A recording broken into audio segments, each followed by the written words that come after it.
Halo, bertemu lagi dengan saya di mata kuliah yang sama, yaitu keamanan komputasi awan, di mana sebelumnya kita sudah membahas di video sebelumnya tentang pengantar keamanan komputasi awan, dan sekarang dilanjutkan dengan global infrastruktur. Nah, di pembahasan sebelumnya juga kita sudah membahas beberapa penyedia layanan daripada cloud, diantaranya adalah AWS.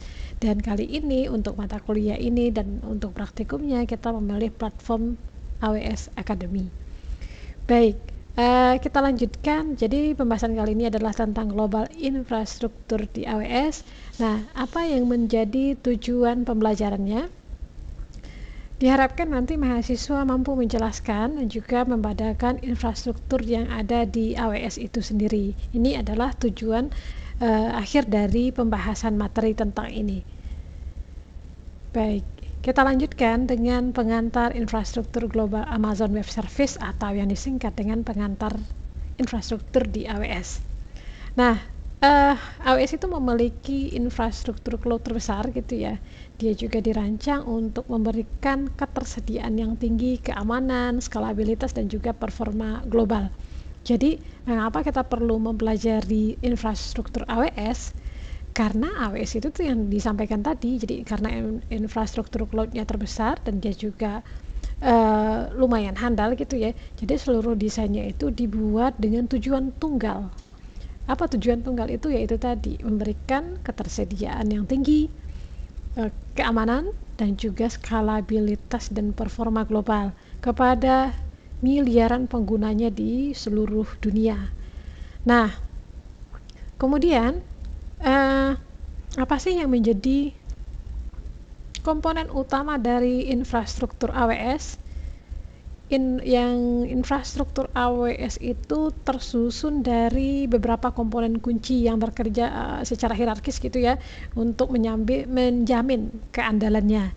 Ada 4 komponen utama sih sebenarnya yang akan kita bahas, dan juga diantaranya adalah regions ya, lalu availability zones, lalu edge zone, dan wavelength zones. Jadi ini disatukan untuk kasus penggunaan dengan latensi rendah. Jadi tambahan local zone dan wavelength zones ini itu adalah kasus untuk penggunaan latensi rendah.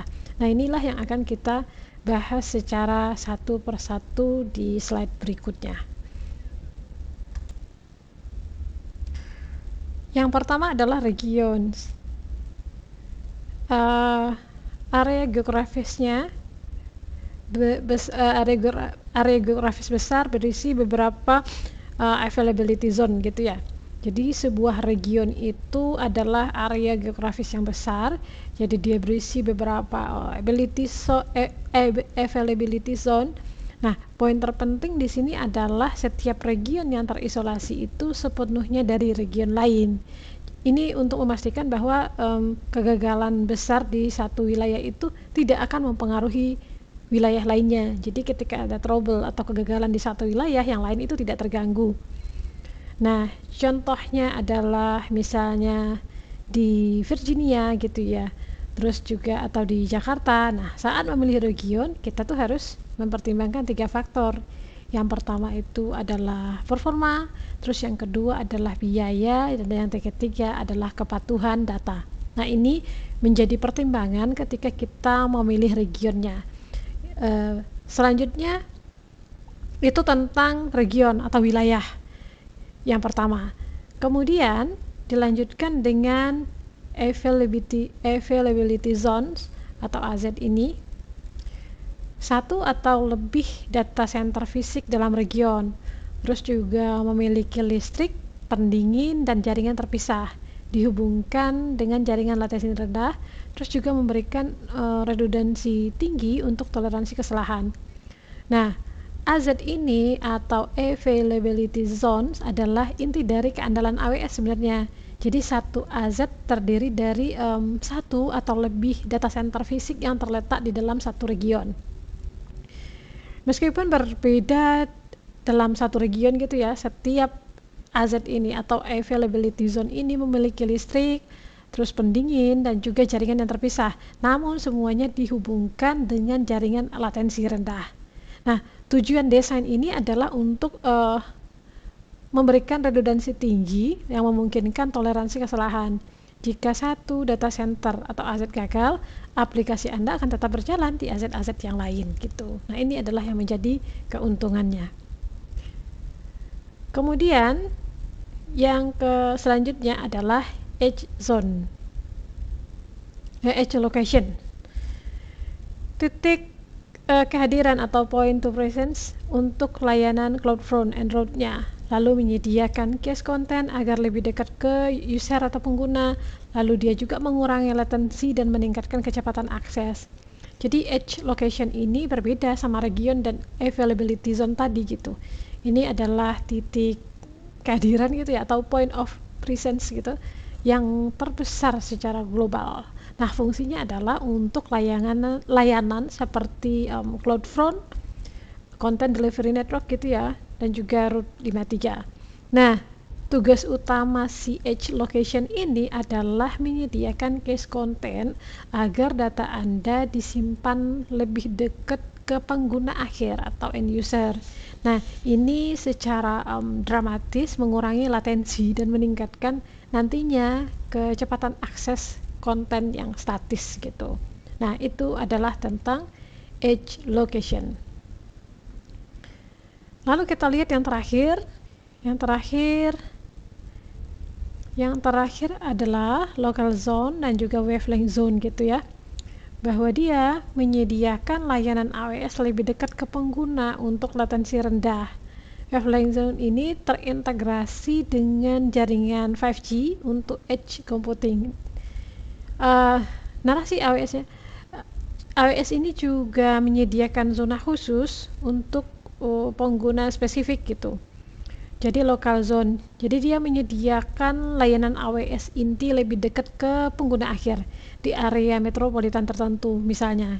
Nah, nanti dirancang untuk aplikasi yang memerlukan latensi rendah. Sementara wavelength zone ini lebih canggih.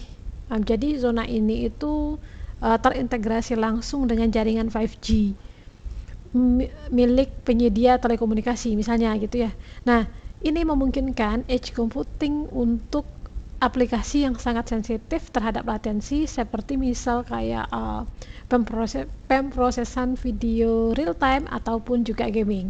Nah, itu tentang local and wavelength zone. Jadi ingat kalau local zone dan wavelength zone ini menyediakan khusus untuk pengguna yang spesifik, jadi berbeda dengan yang sebelumnya. Lalu kemudian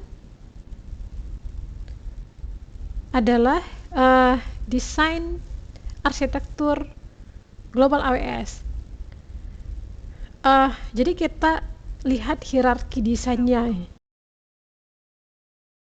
Desainnya adalah region yang terdiri dari beberapa aset availability zone tadi, yang di dalamnya itu ada data center, dan di seluruh dunia itu ada edge location-nya.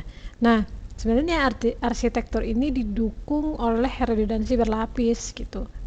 Nah, untuk ketersediaan yang tinggi dan jaringan backbone pribadinya AWS atau region tadi gitu. Nah, manfaatnya apa? Manfaatnya jelas, yaitu untuk tadi yang menjadi tujuan utamanya adalah skalabilitas, untuk keamanan bawaan, dan juga kemampuan disaster recovery yang kuat. Nah, itu adalah manfaat utamanya. Nah, contoh implementasinya adalah kita lihat di sini. Kita lihat bagaimana perusahaan memanfaatkan infrastruktur ini. Misalnya seperti aplikasi web global. Mereka deploy 2 region atau lebih. Misalnya Singapura dan Frankfurt gitu ya, untuk toleransi bencana. Lalu penyampaian kontennya cepat. Mereka menggunakan CloudFront dan memanfaatkan edge location untuk kecepatan, misalnya seperti itu. Terus juga toleransi kesalahan data, ya kan? Untuk database mereka menggunakan RDS, multi asset deployment, sehingga nanti data secara otomatis direplikasi di berbagai data center. Nah, itu adalah penjelasan tentang global infrastruktur daripada AWS itu sendiri. Lalu, apa yang dapat kita simpulkan dari penjelasan yang singkat ini?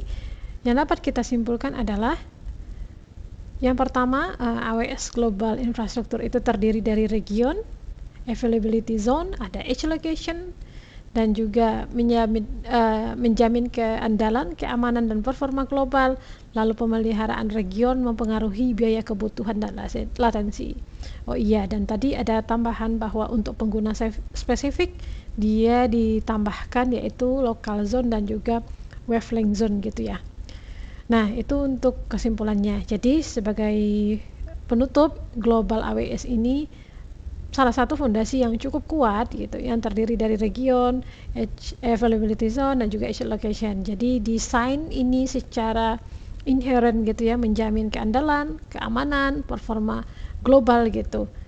Jadi ingatlah, memilih region yang tepat adalah keputusan yang penting gitu ya, yang mempengaruhi biaya, kepatuhan atau regulasi, dan latensi. Nah, barangkali itu yang bisa saya sampaikan untuk materinya saat ini tentang global infrastruktur AWS gitu. Seperti biasa bahwa ini juga nanti bisa dicoba diakses di bagi sesi praktikum.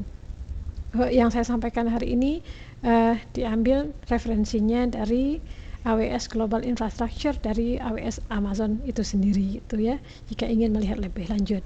Demikian untuk pertemuan kali ini dari apa yang saya sampaikan. Sekali lagi semoga bermanfaat dan silahkan nanti dilanjutkan di sesi praktikum. Terima kasih.